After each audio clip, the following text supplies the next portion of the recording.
Halo, assalamualaikum warahmatullahi wabarakatuh. Ketemu lagi dengan gue Alvin Nurbayaki. Semoga kalian baik-baik saja dalam keadaan pandemik ini. Di dalam episode kali ini gue akan menjelaskan tentang unsur-unsur yang ada dalam seni rupa. Nah, setiap kali kita membuat gambar, pola, atau bentuk, di situ terdapat unsur-unsur yang ada di dalamnya. Menurut pengertiannya, seni rupa itu adalah salah satu cabang seni yang membentuk karya seni dengan nada yang bisa ditangkap mata dan dirasakan dengan rabaan. Hal yang termasuk seni rupa misalnya adalah seni lukis, seni grafis, seni pahat, seni film, seni arsitektur, desain grafis, desain interior, kriya kulit, kriya bambu, dan masih banyak lainnya. Terdapat beberapa jenis seni rupa, yaitu ada seni rupa murni dan ada juga seni rupa terapan. Jadi seni rupa murni itu hanya menitik beratkan kepada nilai keindahan atau estetika, karena seni terapan itu lebih menonjolkan fungsional dan kegunaannya. Unsur-unsur seni rupa itu yang pertama ada titik. Dari yang paling terendah, titik itu adalah unsur yang paling dasar kalau di dalam seni rupa. Jadi unsur titik itu adalah unsur yang paling kecil. Jadi sebelum ada garis pasti ada titik. Bisa didefinisikan bahwa segala ide karya seni dimulai dari sebuah titik kecil. Apapun itu, lo mau buat gambar anime, buat animasi, buat apapun itu, lukisan ekspresionis, naivis, abstrak, pasti awalnya dari titik. Itu penting. Lalu yang kedua ada garis. Jadi ada macam-macam garis, seperti kayak garis pendek, garis panjang, garis vertikal, horizontal, diagonal, sampai zigzag pun dibilang garis. Itu. Lalu yang ketiga ada bidang. Yang pada umumnya bidang itu yang pertama ada lingkaran, yang kedua persegi panjang, ketiga segitiga, lalu ada persegi, ada jajar genjang, trapesium, apalagi tuh satu lagi layang-layang, belah ketupat ya. Itu yang dimaksud dengan bidang datar. Ini tuh bidang ini dihasilkan dari penggabungan antara garis sehingga membentuk sebuah beberapa sisi. Jadi yang disebut dengan bidang. Jadi bidang itu merupakan dimensi kedua yang memiliki ukuran panjang dan lebar. Itu bidang. Setelah bidang, lalu masuk ke bentuk. Bentuk itu apa sih? Bentuk itu kayak gua ngeliat pulpen, pensil. Ya, itu bentuk. Tapi itu lebih ke bentuk detail. Karena ini bentuk dasar. Seperti tadi, kalau di matematika juga ada. Kayak bentuk kubus, balok, ada lagi prisma. Nah, itu masuknya ke dalam bentuk. Jadi unsur ini membuat sebuah seni rupa menjadi lebih hidup. Jadi unsur bentuk itu sudah memiliki volume. Beda dengan bidang, masih hanya dengan panjang dan lebar. Tapi ada beberapa bentuk ya. Jadi terdiri dari beberapa, banyak tadi yang gue sebutin sebelumnya. Ini termasuk dalam bentuk geometris yang tadi gue sebutin, kayak kubus, trapesium, terus prisma, itu masih dalam bentuk geometris. Lain lagi ada bentuk yang non geometris. Ini bentuk aja ada dua, ada geometris dan non geometris. Non geometris tersebut adalah seperti bentuk-bentuk floral atau fauna, tumbuhan atau hewan. Itu. Satu lagi ada di alam, sama sih, tetap aja non geometris masuknya ke dalamnya. Lalu ada ruang. Ruang itu contohnya pada saat lo gambar perspektif. Kayak ruang itu kan ibaratnya bersifat semu ya, karena hanya berupa penggambaran aja sih.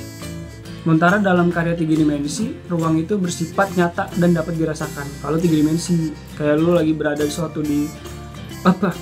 kayak lo lagi sedang berada di sebuah ruangan, misalkan kamar tidur, kamar mandi, sudah terlihat tuh ukurannya berapa kali berapanya, sudah ketahuan. Berapa ubin sih panjangnya, itu baru namanya ruang. Kalau di gambar 2 dimensi kan karena itu di atas kertas, Jadi itu hanya bentuk garis, tarikan garis sehingga membentuk gambaran yang semu. Ya contohnya kayak perspektif. Lalu yang selanjutnya warna. Nah ini penting nih, kalau lu udah bisa gambar hitam putih, ingin lebih hidup lagi, inilah unsur yang paling penting, yaitu warna. Karena semuanya itu, hidup itu nggak akan berwarna kalau nggak ada apa sih, warna ini juga ada macam-macamnya, dibagi lagi. Ada warna primer, ada warna sekunder, ada warna tersier. Warna primer itu warna dasar atau pokok yang tidak dapat diperoleh dari campuran warna-warna manapun. Jadi warna aslinya ya. Contohnya kayak merah, biru, kuning. Lalu warna sekunder. Sekunder itu yaitu warna yang dapat diperoleh dari warna-warna dasar. Jadi warna primer kalau digabungin jadi sekunder. Warna sekunder ini contohnya ya kayak orange, ungu, hijau.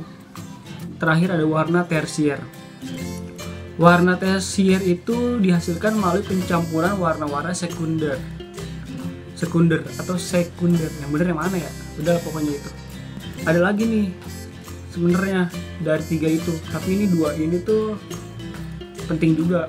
Yang pertama atau yang keempat ya, tadi kan udah 3 sekarang 4. Warna analogus kalau nggak salah. Warna analogus itu deretan warna yang letaknya berdampingan. Kalau dalam lingkaran warna itu misalnya kuning ke hijau-hijauan atau orange ke merah-merahan, jadi kayak gradasi.